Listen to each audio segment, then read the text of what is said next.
What history narrates is in fact only the long, heavy, and confused dream of humanity. In volume 1 of his main work, The World as Will and Representation, Schopenhauer makes the argument that poetry is more important than history, as far as our knowledge of mankind is concerned. But in volume 2, he released a complementary essay in which he discusses his thoughts on the role and purpose of history in more detail, beyond the negativity expressed in the first volume. This second essay is altogether more nuanced, and it repeats the main points of the first discussion. In this video, we'll go over the essay and look at history through the lens of Arthur Schopenhauer's philosophy. We do a lot of videos on Schopenhauer right here on the channel, including deep dives into his main work. So if his philosophy interests you, we recommend you subscribe to the channel and click the bell button. With that said, the essay consists of two major parts. Part 1 is about tearing down history, and part 2 is about building history up. In the first part, Schopenhauer will tell us what history is not. History is not science, history is not philosophy, and history is not poetry. But first, let's take a look at Schopenhauer's starting point. The starting point of every intellectual investigation is astonishment at the multiplicity of the world. This is a difficult way of saying that the mind feels overwhelmed at how much is going on in the world. The facts are innumerable, the individuals infinite in number, the variety of their differences unapproachable. At the first glance at them, the curious mind becomes giddy. However much it investigates, it sees itself condemned to ignorance. When faced with such multitude of facts, individuals, and differences among these facts and individuals, what can the mind do to satisfy itself? How can it keep track of all these phenomena? This is where science comes in. Science takes large swaths of multiplicity and groups them together under one concept, and from there it derives knowledge of the general and of the particular. For example, when we see ants crawling about, in the naive state of affairs, these ants each represent an individual insect. It's impossible for the mind to investigate each and every ant separately. Then how do we obtain knowledge of the ant? By combining the multitude of ants under the species ant. In other words, when we obtain knowledge about one individual ant, we can reasonably assume that this knowledge holds true for other ants as well. We know this ant has 6 legs, and therefore we can assume other ants have 6 legs as well. Therefore, we can say that the ant, as a generic concept, has 6 legs. Knowledge of this individual ant is particular knowledge. Knowledge of the ant is general knowledge. Science thus moves from particular knowledge to general knowledge in the form of a concept.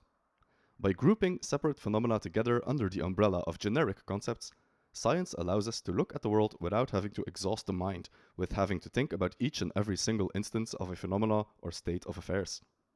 Thus, it promises satisfaction to the investigating mind. Schopenhauer argues that by moving from the particular to the general, science places itself above the world, so to speak. Science, strictly speaking, deals in concepts. We speak of the ant species, not of each and every single ant. The other sciences do the same. They divide the world amongst themselves and place themselves above it. Chemistry tells us about the interaction of molecules as a general principle. The mind has no horsepower to contemplate every single chemical reaction ever. We conduct enough particular experiments in order to derive some kind of general knowledge about how chemicals react. Science, properly, deals in concepts. Science is therefore general. Strictly speaking, it deals not with the world in a direct experiential way, but it deals with the concepts and ideas we have extrapolated from the world. In this way, Schopenhauer says that science places itself above the world. This allows us to expand our knowledge of this world, and it would be impossible otherwise. The generalizations we make are the preconditions for true knowledge. Therefore, the higher up this ladder of generality we go, the further we remove ourselves from the real world, the more important the knowledge we obtain becomes. Because of this, Schopenhauer ranks philosophy as a discipline as the most important field of knowledge, more important than science. Over them all, however, moves philosophy as the most general and therefore most important rational knowledge, which promises the conclusions for which the others have only prepared the way. In the context of Schopenhauer's philosophy, it's easy to see why that is. Let's go back to the ant. The biologist can observe a multitude of ants and notice how ants do everything in their power to continue their own existence and procreate. A biologist who studies birds might come to the same conclusion, but that's as far as biology can go. We start with the particular behavior of individual ants, and we conclude that, in general, ants seem to try and maintain their own existence and also to beget offspring. Likewise, we start with the particular behavior of individual birds, and we conclude the same thing. There seems to be some kind of biological principle that says that all living creatures try to stay alive at all costs, and that they seek to procreate. But why do they do this? We have reached the limits of biology as a discipline. In the limits of biology, we cannot generalize further. The question of why animals seem so desperate to continue to exist can only be answered by something beyond biology or beyond science in general, namely by philosophy. In Schopenhauer's system, we are speaking, of course, of the will to life, the metaphysical foundation of reality. Animals seek to maintain their existence because they are objectifications of will, and the will continually seeks to exert itself. This is not biological knowledge, but philosophical knowledge. By the way, if you want a deeper dive into his philosophy, you can check out our video on the world as will interpretation, where we discuss all of this in more detail. But this is the way Schopenhauer argues that philosophy is the most general form of knowledge, and therefore the most important, because it goes further than what scientific knowledge will allow. Given the same observations, namely the behavior of ants, the philosopher can go further than the biologist in explaining that behavior. Although, in all likelihood, of course, he would need the scientific knowledge produced by the biologist to reach his philosophical conclusions. This is what Schopenhauer means when he says that philosophy produces the conclusions for which science only paves the way. This is not to say that science is unimportant. Quite the contrary.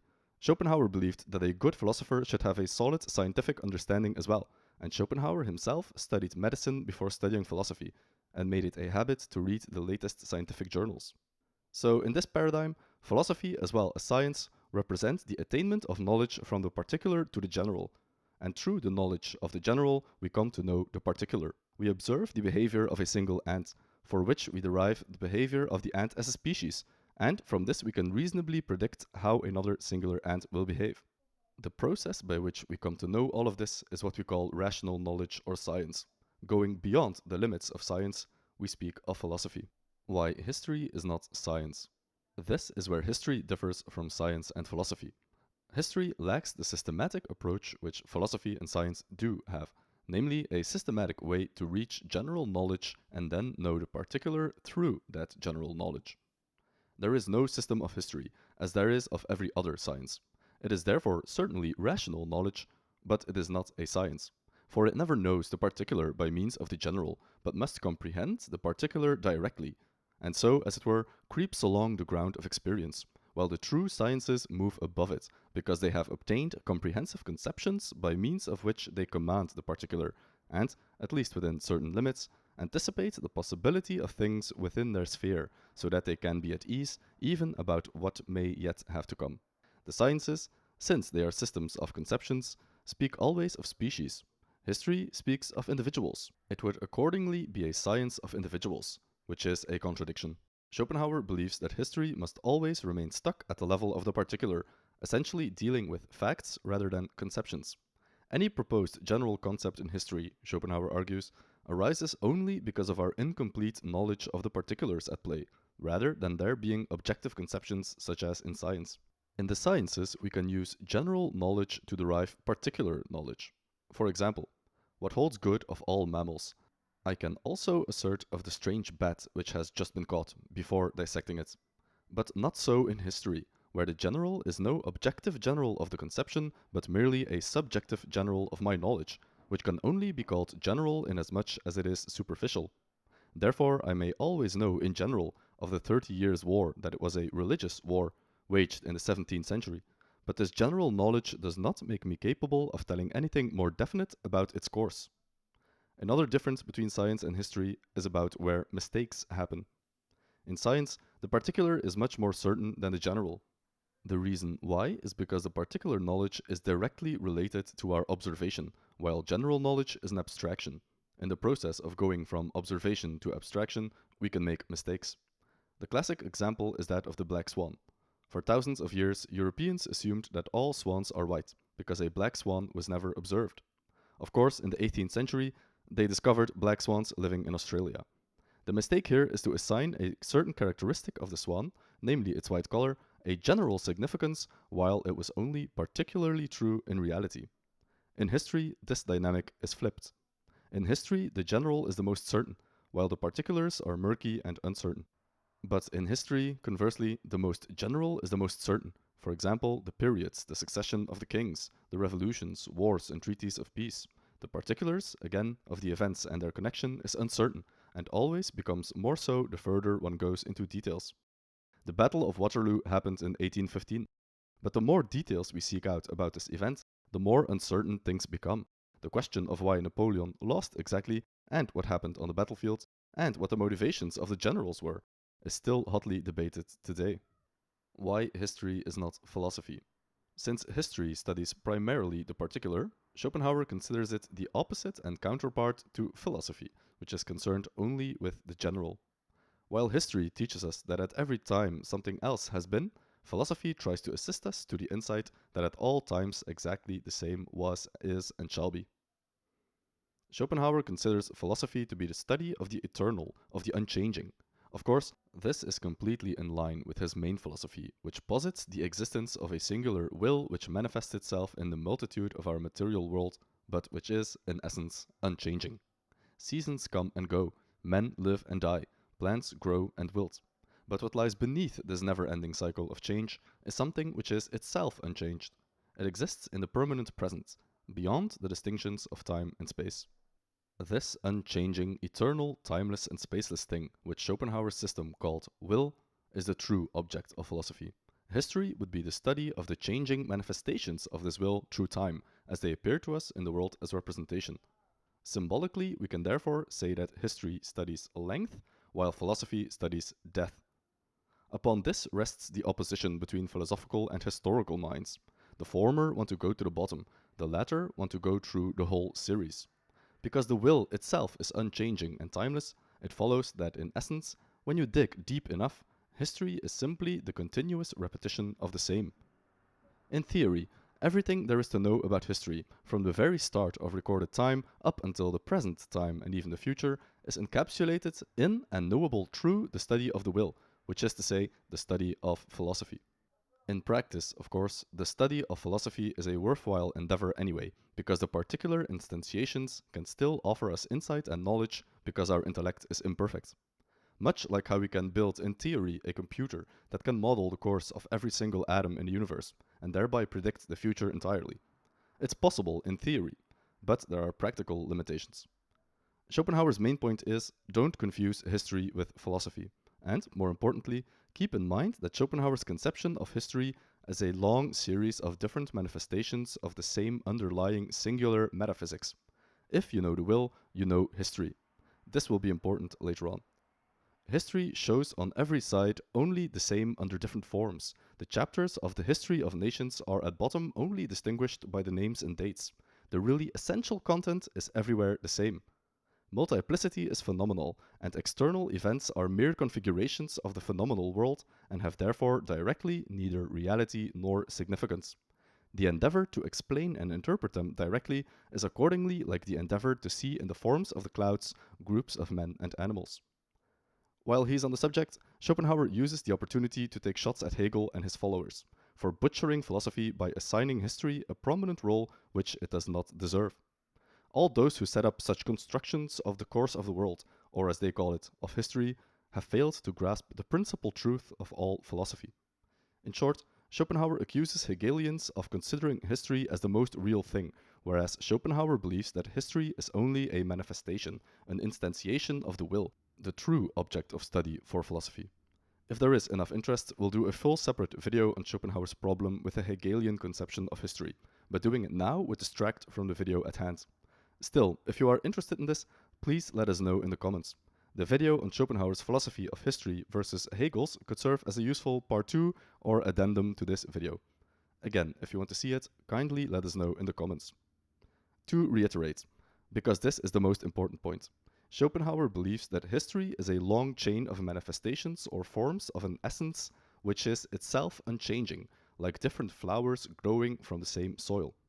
What changes throughout history are the names of the people involved, the locations of the wars and battles, the years in which one king rules and the years in which another king rules. But what doesn't change throughout this long line of history is human nature. And because human nature doesn't change, it follows that philosophically, we have much more to learn from studying human nature than we do from studying history. This identical element, which is permanent through all change, consists in the fundamental qualities of the human heart and head, many bad, few good. The motto of history in general should run eadem sed aliter. If one has read Herodotus, then in a philosophical regard one has already studied history enough, for everything is already there that makes up the subsequent history of the world, the efforts, the action, sufferings, and fate of the human race as it proceeds from the qualities we have referred to and the physical earthly lot. Schopenhauer is much more interested in the study of the unchanging human nature than in the study of the different manifestations of that nature, that long list of events which we call history. And what is the ultimate way of studying human nature? Well, that would be poetry. History and poetry. Schopenhauer is a true romantic in the historical sense of the term, believing that knowledge is not always by definition rational or scientific. Art, for example, can offer us a kind of knowledge that is altogether distinct, but no less valuable than scientific knowledge. He was especially fond of the power of music, which we elaborate more on in part 3 of our big video on Schopenhauer's main work, The World as Will and Representation. Let's recap a little bit. Schopenhauer is not interested in history as such, because in his view it's only an ever-changing instantiation of an eternal, unchanging foundation. That foundation is human nature. If history is to be more than the simple chronology of events and dates, but tell us something more about what it means to be human, then the historian should focus his attention on the unchanging core rather than the different outward appearances of that core. And that core is human nature. But since history doesn't tell us anything about this core per se, the historian who is interested in human nature should look for this knowledge elsewhere. That knowledge is to be found in the arts, most especially poetry and in philosophy. History is related to poetry as portrait painting is related to historical painting. The one gives us the true in the individual, the other the true in the universal. The one has a truth of the phenomenon and can therefore verify it from the phenomenal. The other has a truth of the idea, which can be found in no particular phenomenon, but yet speaks to us from them all. The poet and the historian have different priorities when it comes to their field of study. The historian is interested in the big picture of how societies and eras evolve. As such, he is more interested in the connections between individuals as opposed to the individual itself. He is also more interested in the consequences of actions rather than the internal motivations for these actions. For example, a king can theoretically change the entire course of his nation with one single action which is of no significance at all to him. What comes to mind is the theory that Napoleon lost the Battle of Waterloo in part because he was sick that day. The historian has to record the fact that Napoleon was sick on the day of the battle. If the theory is true, then this bad day that Napoleon had, an insignificant detail as far as his nature is concerned, attains supreme importance for the historical record. But is this really what history is all about? This is what Schopenhauer asks the reader. Inversely, the historian will not record countless noble individual actions by men whose lives are inconsequential in the grand scheme of things. Let's think, for example, of the countless Christian and Buddhist monks who attain an almost superhuman degree of ethics and morality, at least in Schopenhauer's view. But their lives have no bearing on the course of their nations and society, and therefore they are of no interest to the historian. History is really only concerned with the outward appearance of things. It's concerned with connections and consequences, while poetry, or the study of the individual, is concerned with human nature as such. That is not to say that history is a completely useless pursuit. The historian will, through his investigations, explore human nature. It's just that, if you want to know more about human nature, poetry is the better bet than history. The poet comprehends the idea, the inner nature of man apart from all relations, outside all time, the adequate objectivity of the thing itself at its highest grade. Even in that method of treatment which is necessary for the historian, the inner nature and significance of the phenomena, the kernel of all these shells, can never be entirely lost. He who seeks for it, at any rate, may find it and recognize it. Yet that which is significant in itself, not in its relations, the real unfolding of the idea, will be found far more accurately and distinctly in poetry than in history, and therefore, however paradoxical it may sound, far more really genuine inner truth is to be attributed to poetry than to history. The importance of history. After all the staring down of history as a discipline, you might get the impression that Schopenhauer believes history is useless. This is not the case. Really, however, there remains for it, after this conquest by art and rejection by science, a quite special province, different from both, in which it exists most honorably. History serves as the consciousness of humanity. What does Schopenhauer mean by this? He makes the analogy with the individual human. What separates humans from animals is our ability to reason. With this reason comes an understanding that there was a time before us and that there will be a time after us. The animal exists in a state of permanent present, without the knowledge or fear of death. Humans, on the other hand, become all too aware of the prospect of death, of the passing of time, and of their own mortality. In other words, humans are able to see themselves as part of a larger whole, a higher kind of perspective afforded to them by reason. We know that others came before us and others will come after us, and this allows us to make inferences as to what we should do right now. It gives us a sense of belonging, of knowing where we came from, and, in part, of knowing where we will go. It allows us a deeper understanding of ourselves. The animal has no such higher perspective, and walks about the earth as a clueless creature, concerned only with itself and its own particular survival without regard of the eternity before it or after it. For Schopenhauer, history functions in nations as reason does in individuals. In other words, if a nation forgets its own history or does not care for it, it's analogous to the animal without reason, which lives its life in unreflective permanent present, without deeper or higher knowledge of where it came from and where it will go. It's clueless. The nation that does not know its own history is limited to the present of the now living generation and therefore does not understand itself and its own present, because it cannot connect with a past and explain itself from this. Still less can it anticipate the future. Only through history does a nation become completely conscious of itself. This is why recording history is important, even if technically it's inferior to poetry and different from philosophy and science. History functions as the collective consciousness of a nation, and more broadly speaking, of humanity as a whole. Therefore, every gap in history is like a gap in the recollective self-consciousness of man, and in the presence of a monument of ancient times which has outlived the knowledge of itself, as for example in the pyramids or temples and palaces in Yucatan, we stand as senseless and stupid as the brute in the presence of the action of man. Again, Schopenhauer tries to link a very particular individual experience to his overarching philosophy as a whole. The fact that we stand in awe before old monuments such as the pyramids, the fact that this experience exists and is relatable at all, is because instinctively we feel this gap between the past and the present. It's something we don't understand, yet something that inspires us, and we stand before these pyramids in wonder of what happened before us. These pyramids interest us, because somehow, on a deep level, it's something we have done as humanity, but we have forgotten that we've done it. Now it's just there. Like a somnambulist who finds before him in the morning what he has done in his sleep. So this is the true value of history, as a reflective consciousness of mankind. In this way, history is the thing that unifies all of mankind. Schopenhauer expresses it poetically as the thing that turns the human race into humanity.